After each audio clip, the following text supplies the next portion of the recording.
Amém? Não dá vontade de não parar de cantar essa música, né?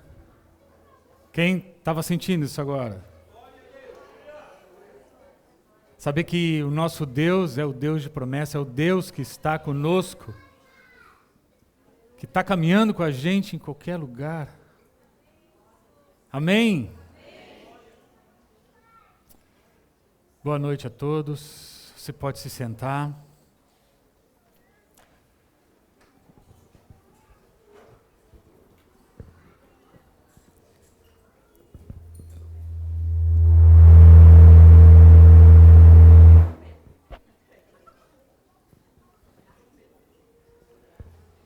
Eu não sei se é ali, se é aqui, a gente está tentando se ajeitar.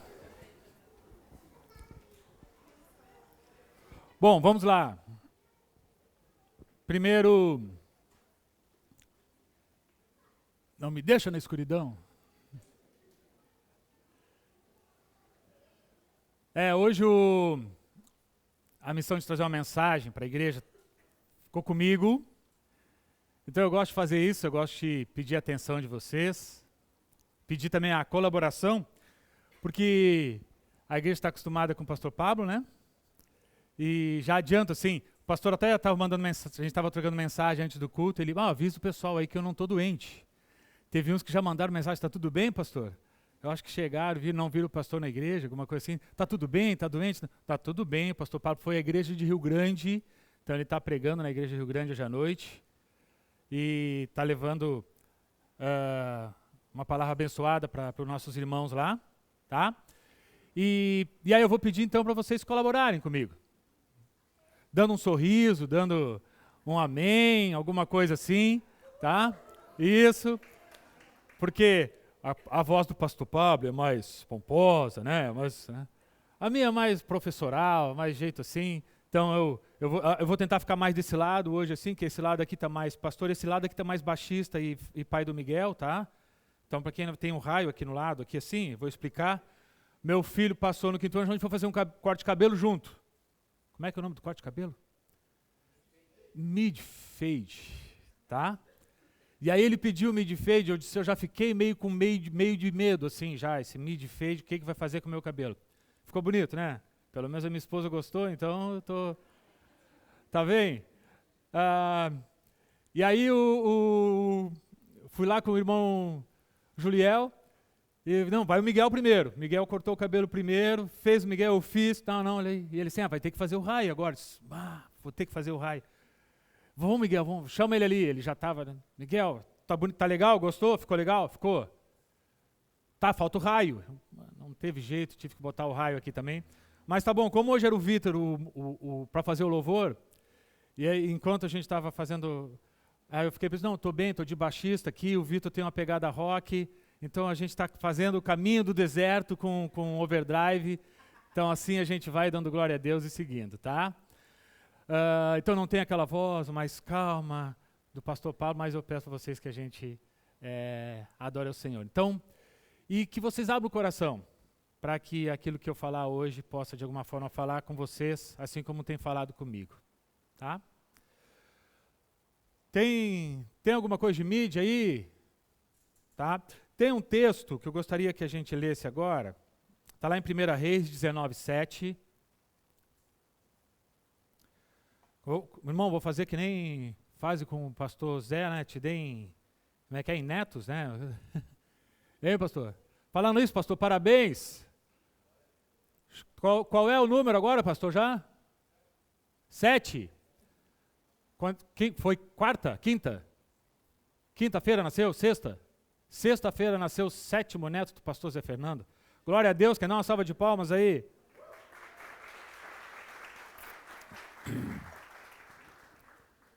Toda vez que o pastor Zé Fernando fazia alguma coisa, que o pastor Pablo aqui trazia uma água, fazia uma coisa assim, que lhe dê em netos, que lhe dê em netos. Eu acho que está na hora de parar de orar assim, pastor, se a gente segue. Mais ainda? 1 Reis 19:7 diz assim: o anjo do Senhor voltou, tocou nele e disse: levante-se e coma, pois a sua viagem será muito longa. Levante-se e coma, pois a sua viagem será muito longa. Longa jornada. Fica um pouco com isso e vamos orar. Se possível, recline sua cabeça, feche seus olhos. E não é como forma de reverência, é apenas concentração, a gente fala com Deus a qualquer momento, a todo instante. Mas vamos pedir a Ele a sua presença através dessa palavra. Senhor, nós te louvamos nessa noite, nós te agradecemos por aqui estarmos. E nós te pedimos agora a tua presença, o teu Espírito Santo, que possa usar, Deus, daquilo que foi separado da tua palavra, daquilo que o Senhor colocou no meu coração. E que o Senhor possa também falar com a tua igreja, falar com a gente, através dessa palavra de ânimo, através dessa tua palavra para nossas vidas. Em nome de Jesus, que a gente possa estar com os ouvidos atentos, com os olhos atentos, com o coração atento, disposto a te obedecer, disposto a te seguir, disposto a mudar de mentalidade, de pensamento, disposto a te adorar, disposto a te louvar. Em nome de Jesus. Amém. Amém. Levante-se e coma, pois sua viagem será longa. Eu vou fazendo uns ganchos. Tentar aumentar aqui o meu zoom. Aqui. Agora acho que vai ficar melhor. No domingo passado, sempre que o pastor fala alguma coisa, Tiago, prega e tal, faz. Aí eu gosto de, às vezes, linkar o que a gente tem ouvido na igreja, né? Domingo passado, o pastor foi bem sábio, fez aquela conexão com a polêmica da janela do avião, né? Quem estava aí domingo passado? Amém? Então aquela conexão da questão da janela do avião, que a gente fica mimado demais, né? Querendo sentar sempre na janela e às vezes não dá muito certo. E aí no final, tinha duas coisas que me chamaram a atenção, assim como eu quero minha janela, né? Era a mensagem, né? O pastor citou o texto lá de Filipenses 2,12 que falava para nós pôr em ação a nossa salvação. E aí tinha uma pergunta, como eu posso fazer para que tudo que eu faça aponte para esse Salvador? Já que eu tenho que colocar em ação, né? E mais ainda, eu tenho que colocar em ação isso que eu já recebi de Deus. Eu entendo que Ele é Deus, eu entendo que Jesus é o meu Salvador, Ele morreu por mim na cruz. De alguma forma, a maioria de nós aqui já entendemos isso, já entendemos que existe um Jesus, que Ele morreu na cruz e ressuscitou. E por Ele ter feito essa ação, Ele nos conectou novamente com Deus e nós temos a liberdade de estar junto com o Pai. Então nós temos também um chamado, cantamos isso, nós temos um chamado de o Evangelho proclamar, anunciar, colocar a todos. Nós temos isso, por vezes, um tanto vago, mas isso faz parte dessa relação rotina igreja. Então nós temos essa convicção, assim, ponha em ação a salvação de vocês. Nós somos salvos em Cristo pelo seu sangue. Então nós temos que colocar em ação.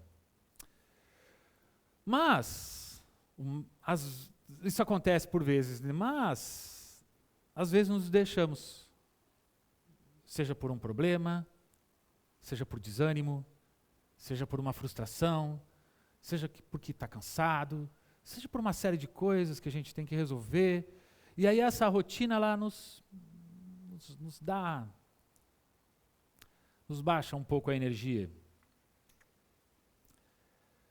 Vamos voltar nesse texto aí que a gente leu. O anjo do Senhor voltou, tocou nele e disse, 1 Reis. De quem estamos falando aqui? Quem é o nele? Às vezes eu faço uma pergunta como se fosse em sala de aula, tá? O professor faz essas coisas assim. Quem é o nele aqui? Quem lembra essa história aí? Elias. Eu gosto desse personagem. Elias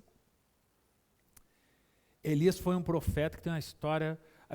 Se a gente lê esse trecho de Reis aí, parece um filme hollywoodiano de cheio de efeitos especiais. Elias faz milagre, Elias desafia deuses, outros profetas, falsos profetas. Elias foge da rainha lá que queria cortar a cabeça dele. Elias, enfim,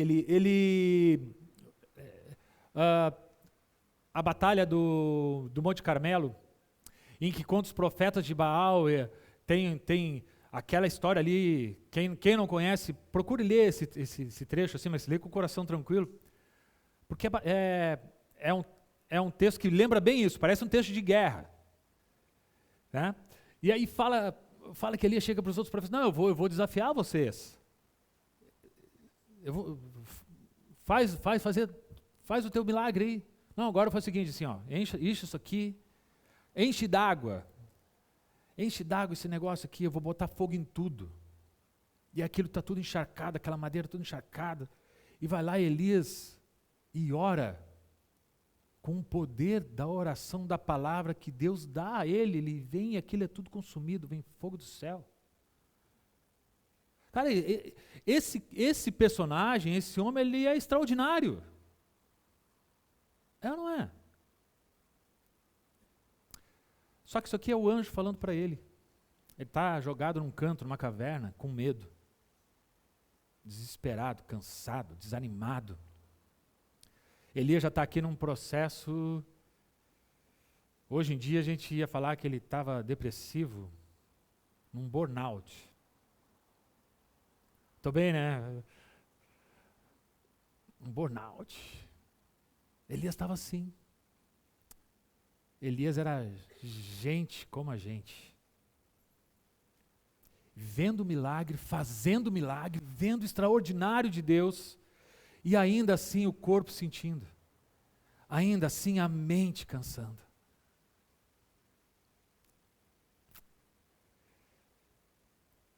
Para ter uma ideia, a história de Elias, ela não acaba. Acaba para a gente aqui. Mas Elias, ele vai para Deus numa carruagem de fogo, num redemoinho, leva para os céus. Falem comigo agora, não é um filme de Hollywood isso aqui? Não é um Steven Spielberg? É a vida de um personagem, de um homem de Deus, de um profeta, que estava numa época em que o povo ainda era cheio de idolatria. Ele tinha que reconduzir o povo de Deus aos caminhos. Talvez no meio do caminho do deserto. Existiam tantos outros personagens que demonstram essa ideia da longa jornada, de coisas de quão dinâmico é a nossa vida, de quão intensa é a nossa vida, de quão cheio de situações, de emoções, de medos, de lutas, de vitórias, de batalhas, de conquistas. Assim como Elias, eu tenho outros que me chamam a atenção na Bíblia. Eu não vou ler toda a história de Elias aqui, fica tema de casa para a gente pesquisar. Mas eu gosto quando a gente relembra homens e mulheres de Deus que passaram na Bíblia e que deixam as suas histórias como inspiração para as nossas. Deixam as suas histórias como um caminho da revelação de Deus para nós também. José, lá do Velho Testamento, José, que foi vendido pelos irmãos para o Egito, foi esculachado, enganado pelos irmãos. Ele foi como escravo.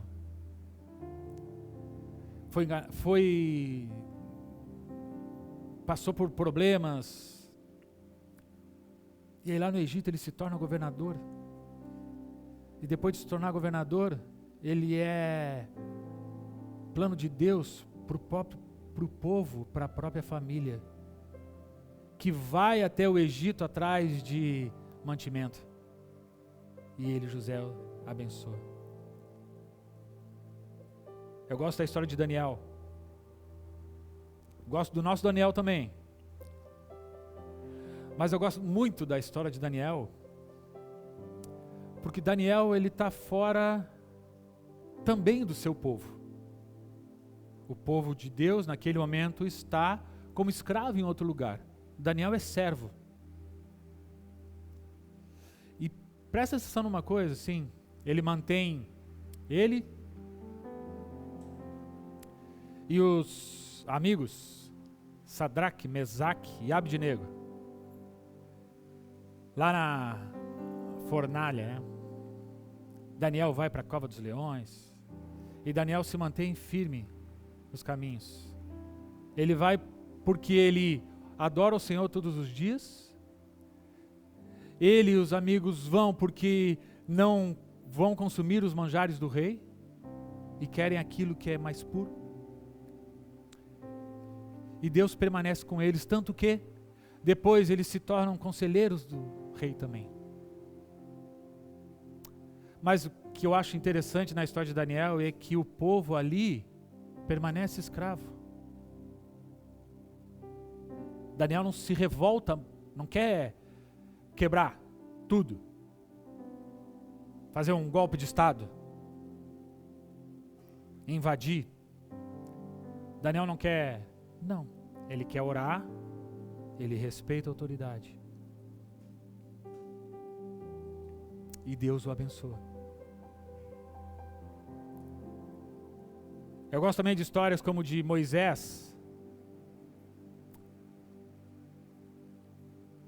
Desde que é lançado ao rio, né? Novinho, vai também, no Egito está meio nas boas histórias, algumas das boas histórias bíblicas. Moisés é usado para salvar o povo do cativeiro. Mas também passa por dificuldades. A história dele é longa também. Davi, que a gente não consegue entender como Deus o chama como um homem segundo o coração de Deus. Davi traiu a esposa, enganou o próprio soldado,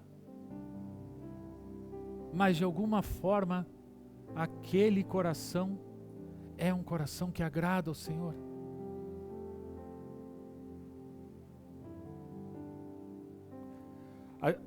Vamos para o Novo Testamento. Eu gosto legal a história de Pedro. Pedro nos chama a atenção porque é aquele cara do roupante, né? Pedro andou com Jesus, andou sobre as águas. Pedro falou que, Senhor, eu estou contigo, eu não vou te negar. E depois nega. Mas se torna um dos principais líderes do colégio apostólico.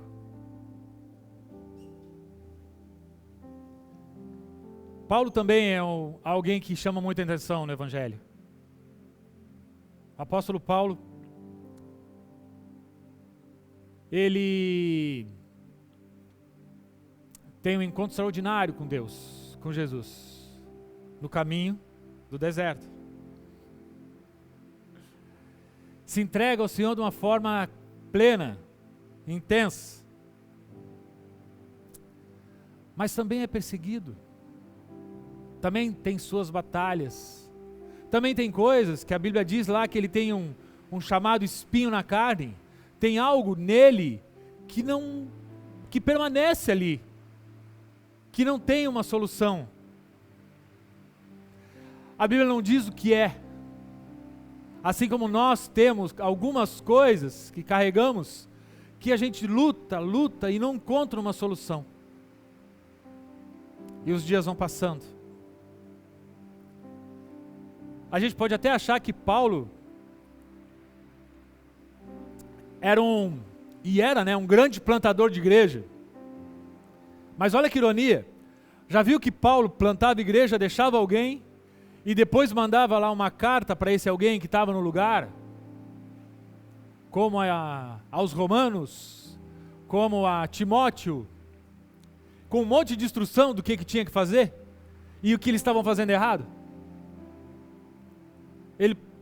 A gente pode falar assim, pô, Paulo plantava a igreja e saía e deixava tudo errado. Ou, pô, esses irmãos não aprenderam o que eu falo.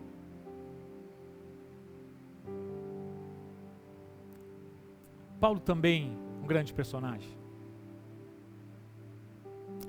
Tem duas mulheres que também me chamam muito a atenção, lá no Velho Testamento. Esther, uma rainha do povo hebreu, em outro povo. Ela foi para outro povo ser rainha. E Ruth.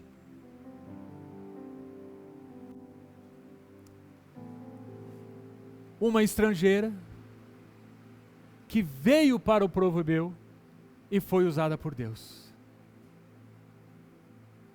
Deus usa homens, mulheres. Deus usa aqueles que são do seu povo, aqueles que Ele transforma para o seu povo. Essas pessoas passaram por dificuldades. Ruth, a gente brinca e usa piada, né? Mas ela é abençoada com a sogra. As duas ficaram viúvas. E uma ajudou a outra.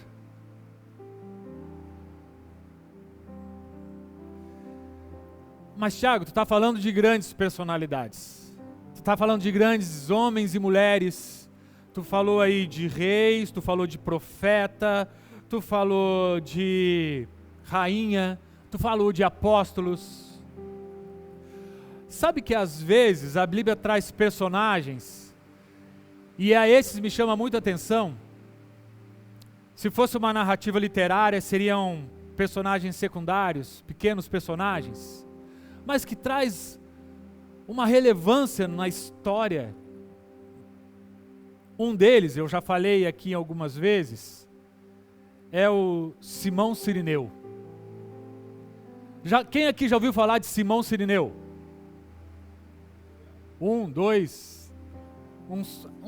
Subiu umas 7, 10 mãozinhas aí. Simão Cirineu.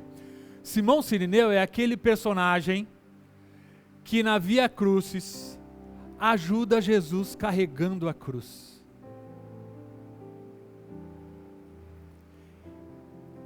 Ele não aparece, não se acha mais relato de Simão Cirineu na Bíblia. Inclusive disse que ele foi obrigado pelos soldados romanos. Vai lá, ajuda, e meio que estava de passagem. Ajuda ali e pronto. Eu não sei de que forma este homem, depois disso, teve sua vida. Depois disso, teve encontro com Deus verdadeiro. Mas talvez essa ação dele fosse a energia necessária para Cristo cumprir a sua missão. Ele tem um episódio marcado na história. Eu gosto também da história do Filipe Eunuco. De que o Filipe recebe uma orientação de Deus, vai para um lugar, está passando lá uma carruagem, ele começa a conversar com o cara, e o cara, não, eu preciso entender, eu estou lendo essa palavra aqui, eu preciso de alguém que me explique. Este é um eunuco etíope, e a gente entende um pouquinho, se é etíope, é da Etiópia. E a Bíblia diz que Filipe falou com aquele homem, explicou o que era aquele Jesus, falou de Deus, o batizou, e ele seguiu. Não fala mais do eunuco etíope na Bíblia. Mas a história conta que tem uma igreja na Etiópia, antiga já, com uma tradição, que honra e louva o nome de Jesus.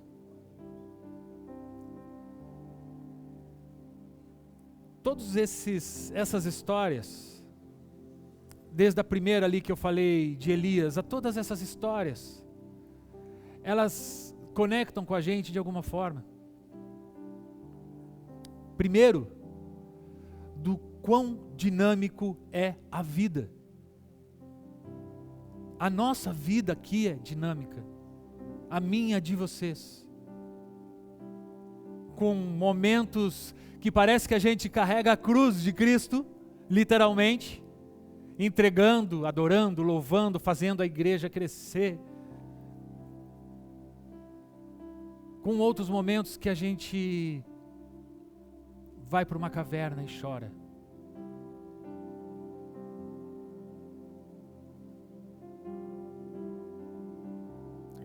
Todos esses homens e essas mulheres são, sim, grandes personagens, estão na Bíblia para nos trazer uma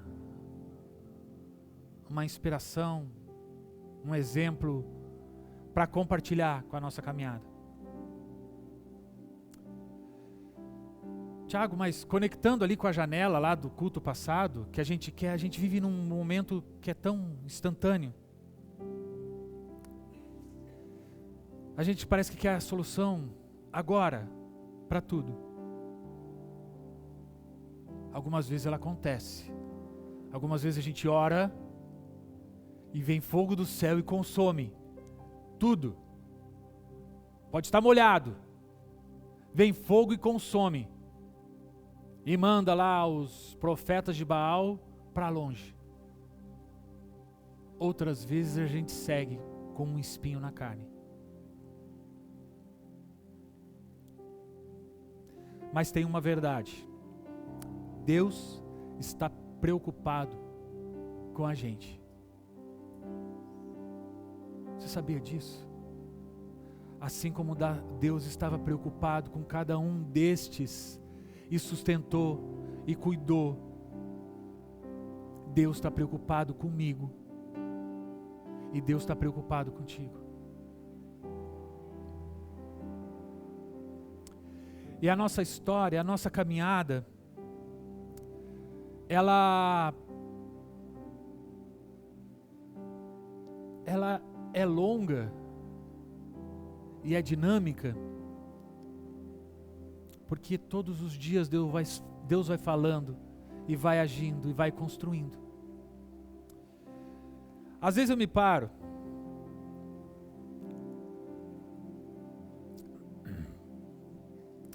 paro para pensar sobre o Tiago aqui, tá? Eu vou fazer uma breve janela da vida do Tiago. Eu não gosto muito disso. Às vezes eu converso com um com o outro, mas eu não gosto de, quando estou nesse momento aqui, em transmitir uma mensagem de Deus, do que é a palavra dele, eu não gosto de falar de mim.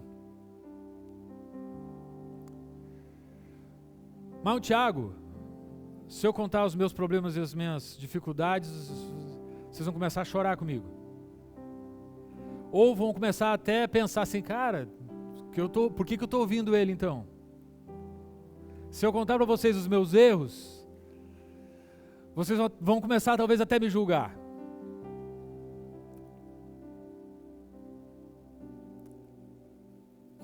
Às vezes eu olho alguns amigos e eu me questiono assim, pô, mas por que comigo isso não está dando certo? Ou por que eu estou passando por essa dificuldade agora? Ou por que já tem uma dor nas costas que está me incomodando?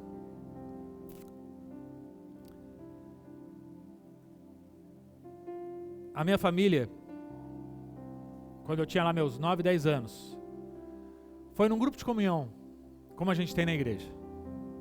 E eu fui escutar a história de uma missionária pelotense que tinha ido falar do evangelho em Israel e em Cuba.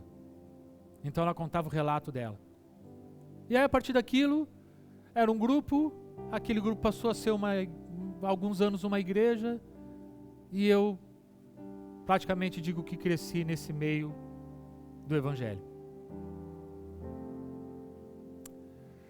Tem umas 3,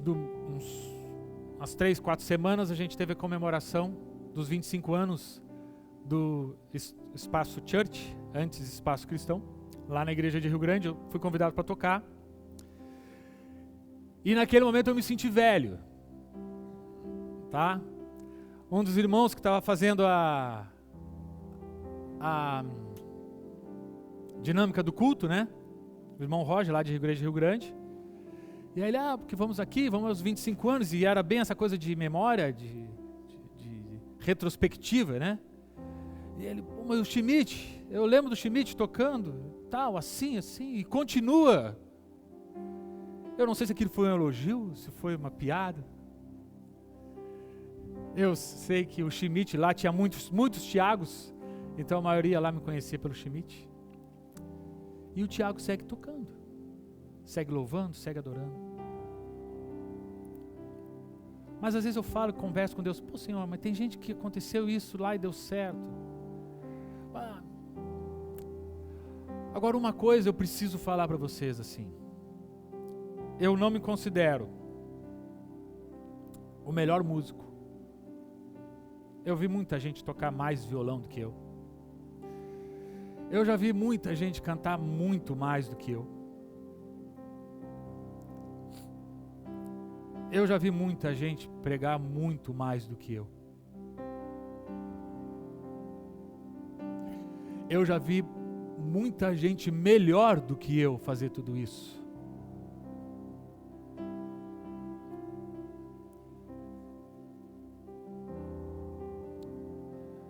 Mas o seguir, o caminhar, o caminhar, o falar, o fazer, o abraçar, o entregar algo em nome de Jesus, me sustenta.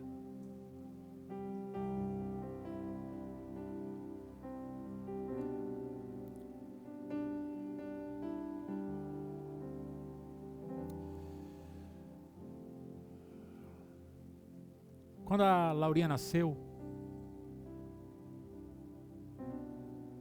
nos primeiros meses, eu fui colocar ela um dia no berço, e a gente comprou um berço que já era para ficar cama, então era um berço mais rebaixado, e depois ficava caminha, mudava a configuração, ficava caminha, só para não ter que comprar outro depois, né? Então a gente gastava uma vez já, as coisas tudo organizadas, sim. Não muito, de vez em quando a gente se enrola. E aí eu fui colocar a Laurinha no berço lá.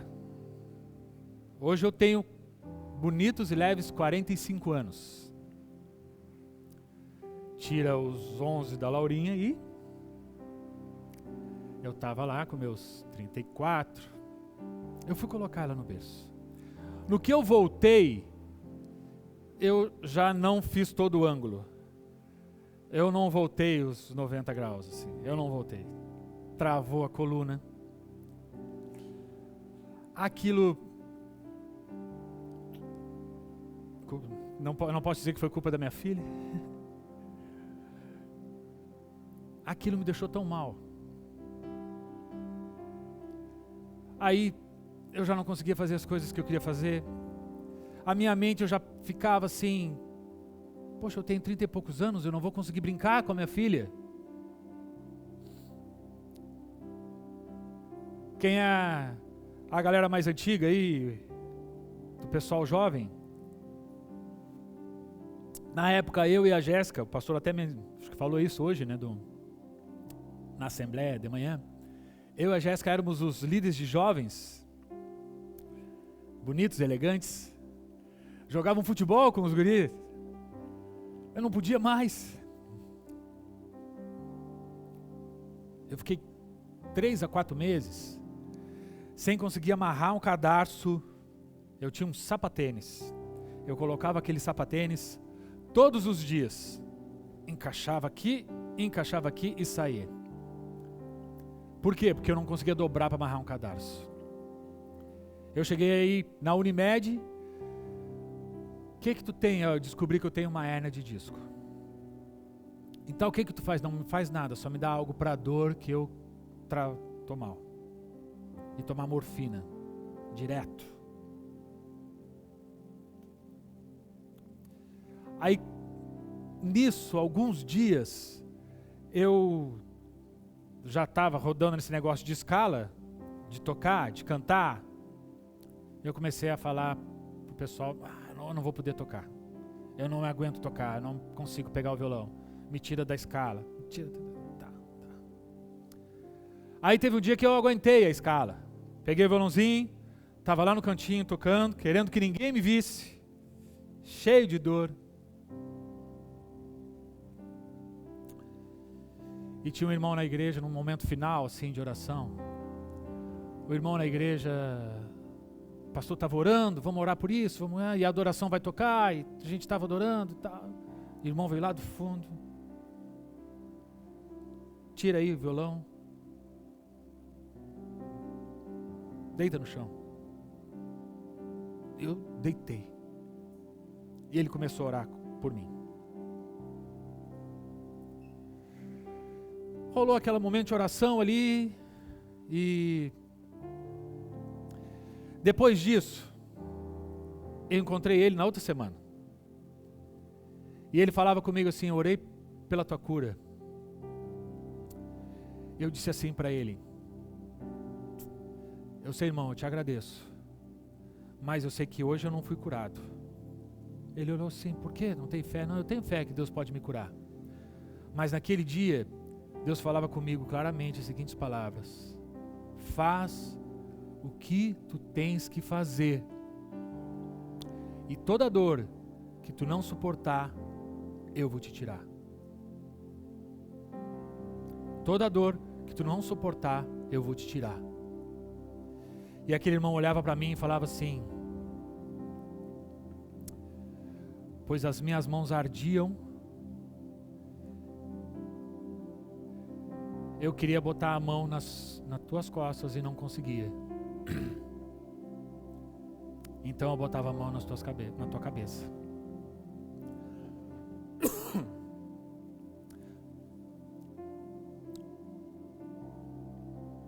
Como se fosse algo que, olha, tens a hernia de disco? Tens. Quando estiver doendo, até tu não aguentar, eu vou te ajudar.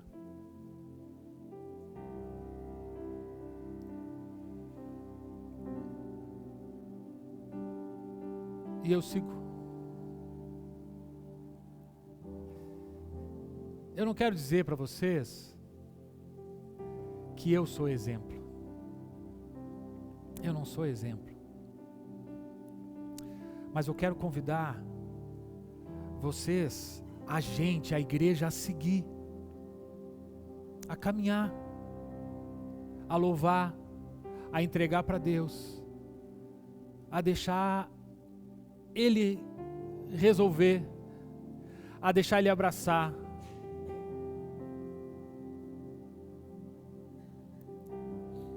Depois disso eu brinquei com a minha filha. Depois disso a gente fez outro filho. Eu já joguei bola com meu filho.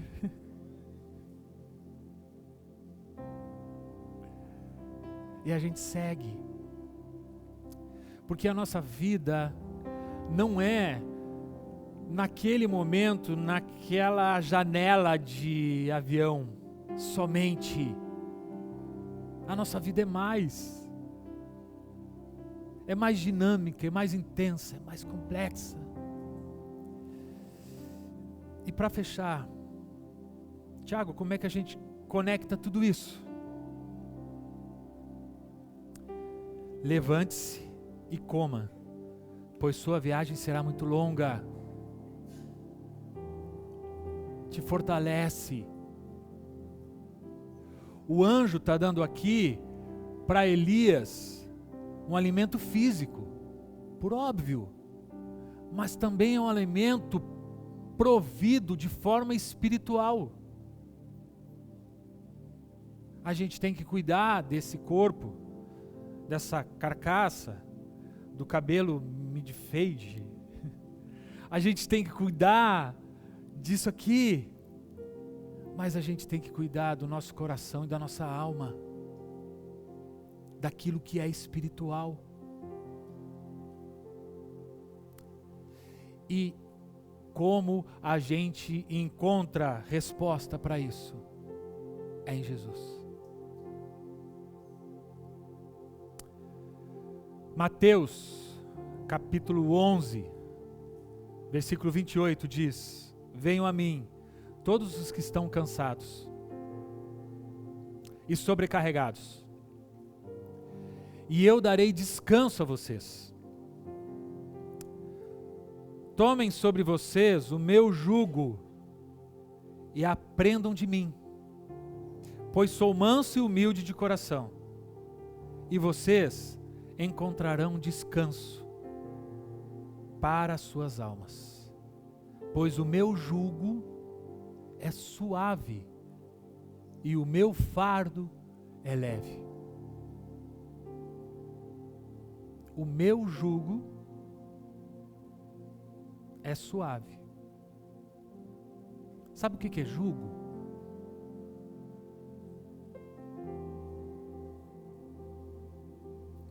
O meu jugo é o meu domínio, a minha soberania. Nós reconhecemos que Deus é o nosso Senhor, que Jesus é o nosso Salvador. Então, quando Jesus nos diz que o meu jugo é suave, o meu domínio é suave, o meu controle, nós entregamos para Ele a nossa vida, e Ele nos diz: o meu controle sobre ti é leve, é suave.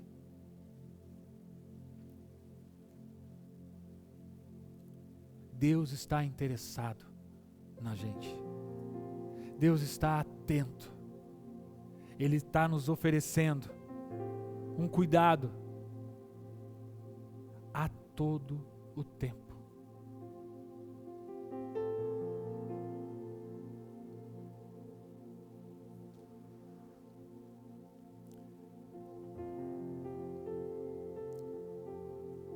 Vamos orar?